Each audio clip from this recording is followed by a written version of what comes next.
Alright guys, I have a few rings set up here. We have ring dips this week or different variations of it, and that's what this video is about. We realize that this is a higher skilled movement and requires, a certain level of strength, okay? But there's a few things that I want you guys to think about, and then ways to go about these different progressions, because I think they are accessible for a lot of people, okay? In your warm-up, and something that is worth reinforcing early on, is going to be how athletes are locked out at the top of the rings and the position that they're in the bottom of the rings. And that doesn't matter if they have high rings or low rings. We're looking for the same things, okay? So when you're working with athletes, all right, at the top of the rings, you're cueing in external rotation or turning the rings out and away, okay? So I'll show you what that looks like. A lot of times we'll see athletes turning them in like this, and then we see a really rocky shoulder and the rings start to move, okay? So what that looks like on the high rings is I'll set these up a little bit higher. That way my feet don't come into contact with the ground. But I'm going to support myself at the top. I'm going to press into the rings and try to turn them out. That way I can have a straight locked out position. I can point my toes in front of me and I can be stacked, okay? Instead of turning internally, having the rings move my hips, and then it becoming very difficult to hold that position, okay? So that's on top of the rings where you turn out and away. At the bottom of the rings, okay, I want you to think shoulder on top of the ring, okay?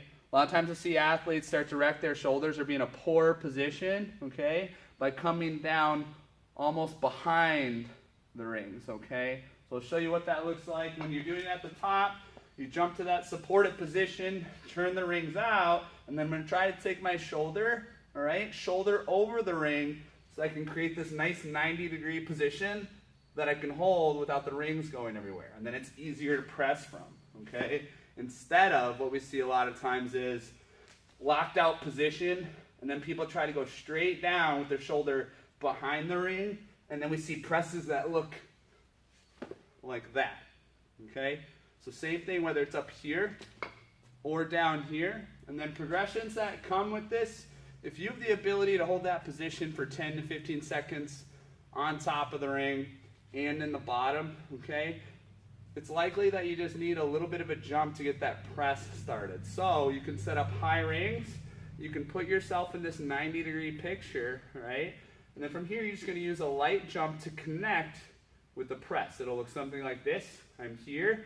My knees are slightly bent. The rings need to be low enough for that. I'm going to use a slight jump, connect with the press, and then turn the rings out. One, okay? And then on the way down, I retrace my steps. Shoulder over, down, okay? Back to this, light jump, press, and then if they need a bigger jump when they get fatigued, it can look something like that, okay? Otherwise, we can go down to the rings and do some of the similar things. Turning the rings out and away like that, shoulder over in the bottom, okay? Trying to stay as straight as you can. And then another way to work with the bottom rings is to walk the rings out, and that'll look something like this, okay? So if an athlete struggles to support their weight here, they can keep a tight belly, they can keep their hips high, and start to walk out in a position where they can press a little less body weight, but it's still 90 degrees, press, all the way out, 90 degrees. This allows your athletes to get exposure to a movement that is still challenging and allows them to hit some of the positions that we talked about, okay? Different variations with that, and then of course we can always bring it to a box, or if we have an athlete with a shoulder injury, we can use isolation movements with dumbbells, okay? Try that out with your athletes, have them work in pairs, all right? We can do some spotting and see if we can get better at ring drills.